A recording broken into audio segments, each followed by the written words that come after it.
Hey YouTube, Danger Wizzy here, playing Baldur's Gate 3 again. I finally gotten very high enough, max level I think, to finally start making build videos. And I'm in Act 3, which I've gotten pretty far in Act 3 as you can see, because I already killed Grotash. But I had an idea of Mystic Knight, sorta akin to something off Dragon's Dogma. And I thought it'd be really cool to go over the idea that I had with it, sort of like theory crafting. Well, the build would start off with Paladin, especially because you get so many proficiencies and everything. Heavy armor as well. You could either go Oath of Agents or Oath of Devotion, but I was thinking of more of a buffer, not a healer. So I would go Oath of Devotion, but even though Oath of Devotion doesn't really have too many unique things about it, Oath of Agents and Oath of Vengeance are very unique in the way that they do things. But I like the Holy Rebuke a lot because it gives an aura around someone when they get attacked. They'll do 1 to 4 holy damage, which I think is really cool. This is going to be a split between Paladin and Sorcerer, so really the starting stats are cool, but what I think I wanted to do was put more dexterity in because you want to have high initiative, which I think would just help out a lot to make sure that you're one of the first 5 people per se during a fight, so that you can set up buffs and do many things of that nature. So you can take the Constitution down. You don't really need intelligence or wisdom, but that's if you don't really worry too much about skill checks in terms of talking and things like that. But you can keep the natural stats that you have. I think having 14 dex with 17 strength and 15 charisma is really good. Now, mind you, this isn't going to be a very hefty strength build or really hefty in damage. It's sort of utility based in a sense because it's not a lot of utility, but it's very buff friendly, you know? You'll have so many buffs, but a lot of buffs take concentration, which is the downside of this. So you have to really pick and choose about the fights that you're taking and what buffs that you want to put on certain people and things like that. And I just enjoy that a lot.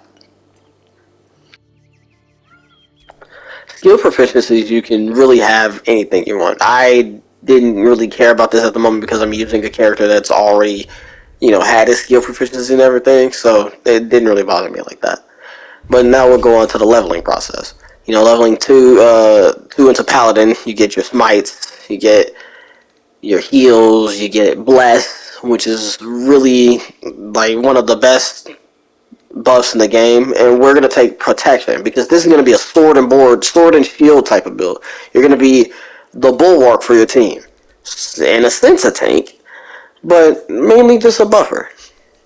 The first starter spells I would have would be Bless, Divine Favor, Heroism, and I can't remember the name of the other spell at the moment, even though I'm sort of looking at the screen too. But, increase your armor class by 2. We got Paladin level 3.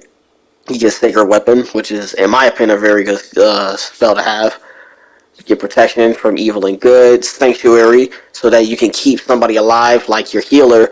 They wouldn't get attacked as long as they don't make an attack decision. You can take off command, put on cure wounds. You can even keep command. Maybe you could go compelled duel. That's pretty cool too, but it takes concentration as well. Our first feat at level 4, we're gonna pick Shield Master.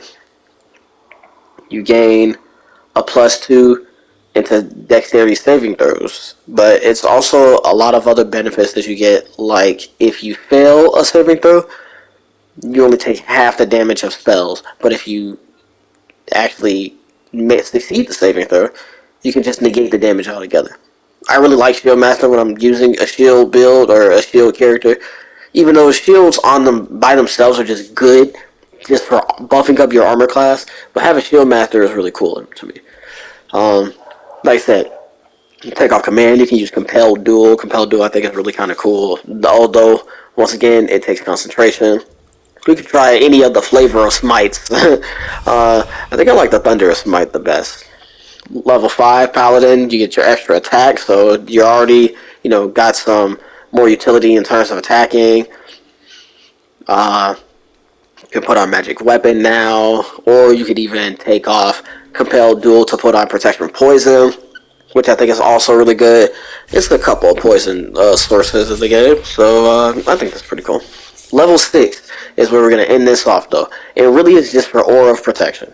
Aura of Protection, I think, is really cool in terms of being like a buffer because it helps with saving throws, if I'm correct.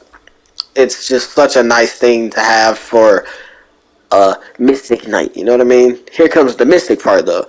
Now, we are going to split our class into Sorcerer. Finally dip into Sorcerer. You can start off with the cantrips of like Blade Ward, Friends, Shocking Grass, things like that. I think I would use Shocking Grass because you're going to be very melee close anyway, most of the time. For actual spells, you could use Shield because I think it'd be cool to help out. It's another utility-based thing. That'd be your Mystic Shield, you know what I mean? You can use Charm Person. You can use Ice Knife, which I think Ice Knife is pretty good. And subclass, you can kind of go whichever with these. To make it more stagnant so that you know what you're getting, I personally would go Draconic Bloodline, plus you get some more resistance to that element. Um, I am going within a fire element, so it doesn't really matter which, but um, I think it's a lot of fire sources in the game. So I was going with a Draconic Ancestry that had fire. I was really looking it over as well because you can really go either way with this. I don't really think it's too many ice sources, but people do have ice spells. There's a lot of poison sources. There's a lot of fire sources. Uh, Lightning, so. You can pick whichever skills you want to. I didn't pick any because it was just sort of for this character. I didn't want to see any skills. But if I had to, I probably would. Sorcerer level 2. You get your sorcery points and you get a new spell. You could go whichever you want with this. You could use Mage Armor. I went Ice Knife because at this point in time, I want to get some damage spells in. I would go Quicken Spell and an Extended Spell. Quickened will let you be able to cast a spell as a bonus action, which is really cool. So this way, you can actually attack 3 times in one turn. You can use Quicken Spell for your bonus action being a spell, and then you have your extra attack. So when you make a melee weapon attack, you have the one attack, and then you have the extra attack, which is really cool. These are more passives. You could pick whichever you want. I think at that point you would quicken spell. So a new cantrip, Firebolt for some damage. Another spell. You could go Scorching Ray is what I did because I wanted to be more damage. But you could use Haste. You could use I think that's the next level. But you could do Misty Step for utility, which I think is really good too. But that'll take up that bonus action. And I don't think this is a Misty Step character of a build, but it's other ways to get Misty Step as well. You have boots and stuff like that. So, or if you're a Githyanki, here's our next feat, by the way, and we're going Sentinel. Remember, you're sort of like the bulwark for your team. You're not exactly a tank, but you're not a tank, you know? You're going to have high armor class depending on what armor you have. You're going to have a shield that's going to have some extra armor class. You can have a cape, which does another armor class. You can have Ring, which also does armor class. And here's for your next spells. You can go Fireball. I went Fireball. You can also do Counter Spell. I took off Charm Person because realistically, if you wasn't the one to use Charm Person, you could have like one of your companions do Charm Person, and then you can have Counter Spell. You know, that's some more utility where you can shut down a couple of mages or magic things or abilities and stuff. And our last point into Sorcerer, you can see we get an Ancestry buff, and you can pick Protection from Energy, another buff, which I think is really cool because you can choose the element that you want your party member or you to be resistant in. I really like this build for a lot of its synergies in terms of things that you can do, but the downside truly is the fact that a lot of this stuff is concentration heavy. If you don't want Sentinel, you can use Warcaster, which gives you extra saving throws upon concentration, which I actually highly recommend, but it really depends on you. You know what I mean? Everything depends on you. Play the way you want.